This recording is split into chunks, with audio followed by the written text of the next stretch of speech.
Oh, welcome back to our channel, the place where we unravel the mysteries of the world around us. If you're new here, we're glad you found us. We explore intriguing topics that will tickle your curiosity and expand your knowledge. If you enjoy our content, don't forget to hit the like button and subscribe.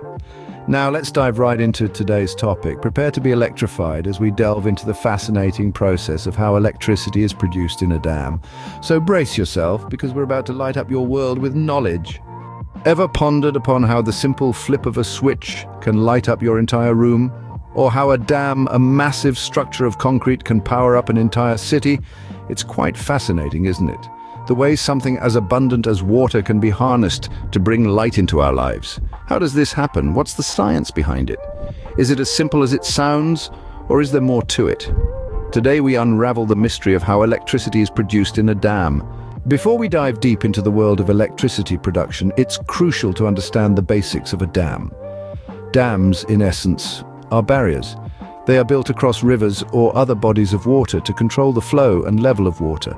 But why do we need to control the water, you might ask? Well, the primary purpose of a dam is to store water and then use it for various needs such as irrigation, drinking, and more interestingly, electricity production. Water is a powerful force, and when we harness its energy, we can generate electricity. This is where the role of dams becomes crucial. In a dam, water is stored in a reservoir, which is simply a large body of water, often a river or a lake. The water in this reservoir holds potential energy because of its height above the turbines located at the base of the dam.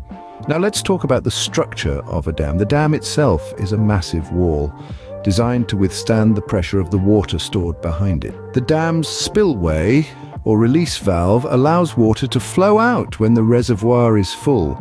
This prevents the dam from overflowing, which could lead to catastrophic damage.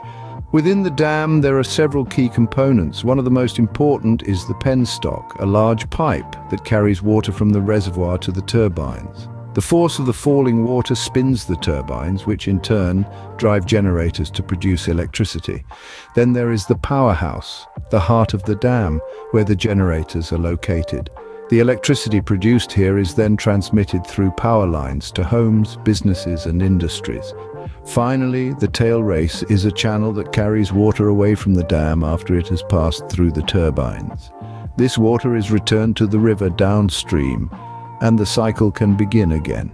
Now that we've grasped the basics, we can explore the fascinating process of electricity generation. Electricity generation in a dam is a marvel of engineering that utilizes nature's resources to their full potential. To comprehend the principle of electricity generation in a dam, it's essential to understand three key forms of energy: potential energy, kinetic energy, and mechanical energy. A dam, in its simplest form, is a barrier that holds back water, creating a large reservoir or lake. This body of water behind the dam possesses potential energy due to its height above the ground. Now, let's turn our attention to kinetic energy. When the dam gates are opened, the potential energy of the stored water is converted into kinetic energy. As the water rushes down through the dam, the greater the height of the water, the greater the speed at which it falls, and thus the greater the kinetic energy. This is where the magic happens. As the water passes through the dam, it hits the blades of a large turbine. The kinetic energy of the falling water is transferred to these turbine blades, causing them to spin. This spinning motion of the turbine blades is what we refer to as mechanical energy. In the heart of the dam lies a generator connected to the turbine. As the turbine spins, so does a large magnet inside the generator. This spinning magnet creates a magnetic field that induces an electric current in a coil of wire. This is known as electromagnetic induction, the principle on which all electricity generation is based.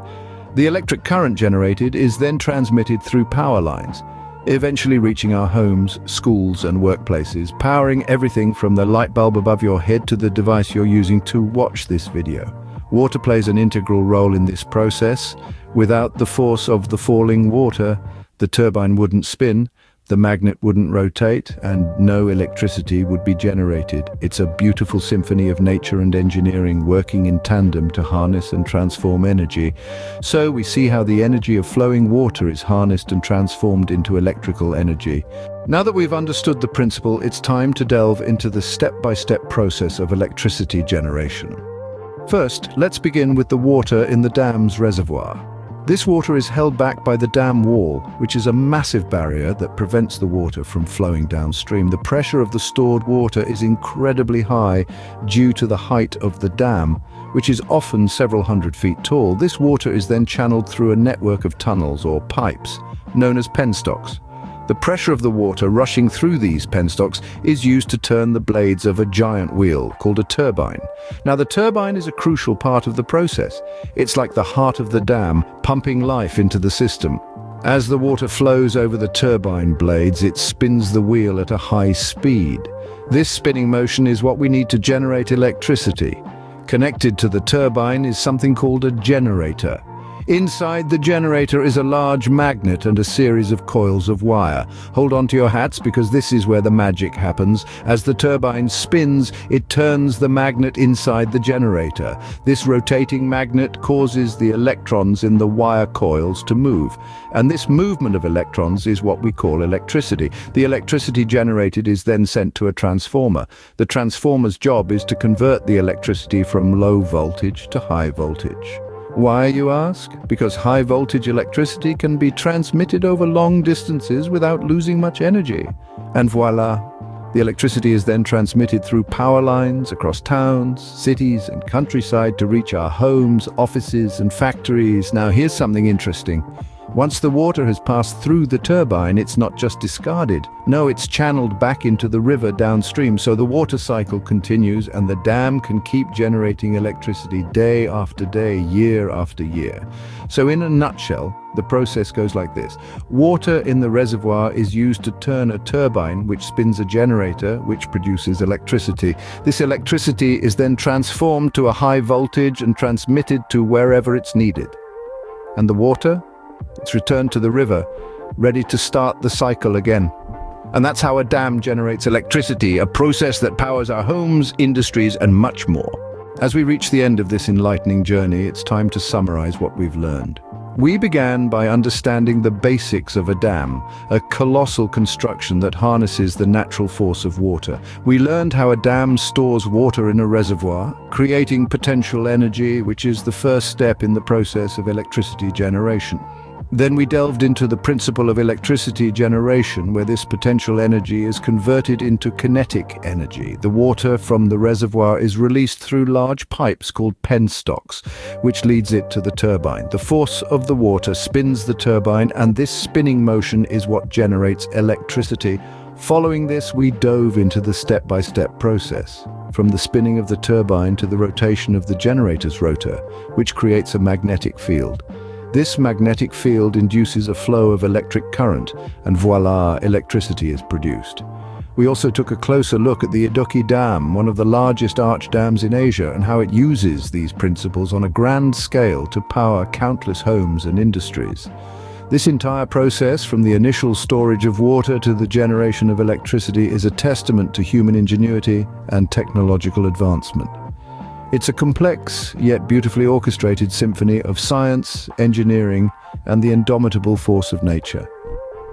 Next time you flip that switch, remember the remarkable journey of energy from a dam to your home. Thank you all for joining us on this enlightening journey. We're sure you now have a newfound appreciation for the power of water and the science behind dams.